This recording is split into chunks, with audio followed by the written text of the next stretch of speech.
The nearness of you. That's a photograph of Gladys before I met her, so I would think it's somewhere in the 50s. That's Joan, Glad's sister, and Glad on the right, on holiday somewhere. Again, I would guess back in the 50s. So Joan would have been married and got a couple of children by then, I suppose. It's just the That's on the beach.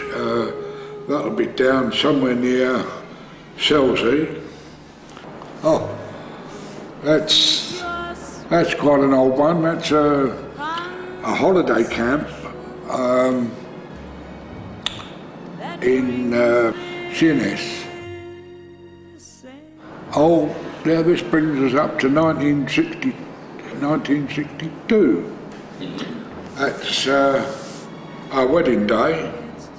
That's me on the left and best man on the right, Jimmy Shackelford, was a great friend of mine. I used to lodge with his mum and dad for 2 or 3 years, and all great friends. That's Glad on the wedding day with her dad. What a gentleman he was, what a lovely man. Very dapper, wouldn't go out in the garden unless he'd shaved and put a tie on. Very old-fashioned in his way, but a very, very, very nice man. There's us in the church. That's the church at Lammerby, Sidcup. Still there, still looks the same, still is the same, I suppose. I remember it as a smashing day. Really, really lovely day. How long have we been courting? Well, I met Glad at a party that was thrown by my cousin and her husband in 1961. So that was New Year's Eve. So you could say it was 1962 when we met, bar for 24 hours. And we got married in October 1962. There we are, signing the book, make it all legal. Now, on the right, the little girl on the right, that's Linda. Now, Linda is Edna and Alan's eldest child. She was about 2, I think, at that time. And the other young lady is Anne, which is Gordon and Margaret's youngest girl.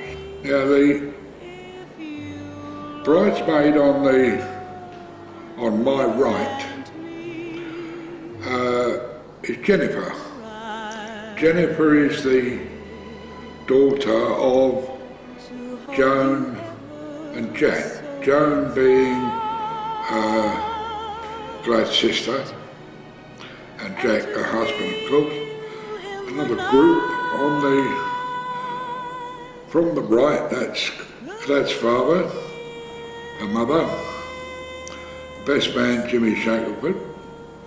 Then on the next to me is my mother. Next to her is her second husband, and again Jennifer the bridesmaid. Oh, there they all are. Not going to even try and go through that lot. And outside the church, all done and dusted, all ready to go away. But first of all, we've got to go to the wedding breakfast, which was at Bickley. Can't remember the name of the pub. I think the whole thing cost something like £50, which was a sizable amount of money in those days. Back at the reception, we were cutting the cake. And I honestly can't remember who made the cake. It would have been someone who made the cake, because all this wedding was done on the cheap, put it on the cheap, but it was a fantastic day, and it was the way things were done at that time. People mucked in and had a great time doing just that. Yeah, I borrowed a car to take us from one place to another. It's what now would be called an old Anglia with the sloping back window. That belonged to Gordon and Margaret. So that, I think that took us from the reception back home, where we picked up the vehicle to go on the honeymoon. The honeymoon was in Brighton, so it wasn't too far to go, and it wasn't too expensive, because we didn't have any money. Yeah, I mean, it was October, and it was a beautiful October. I went swimming in the sea most days. It was bright and, well, quite beautiful weather. Morning and evening was a bit misty, but they were good days. We had a week down there, and it was a jolly good holiday. So it was quite a short courtship, and we were married for 47 years, and it was great. I won't say we never had a row, because that wouldn't be true. But they were few and far between. And I hope she thought it was as good as I did.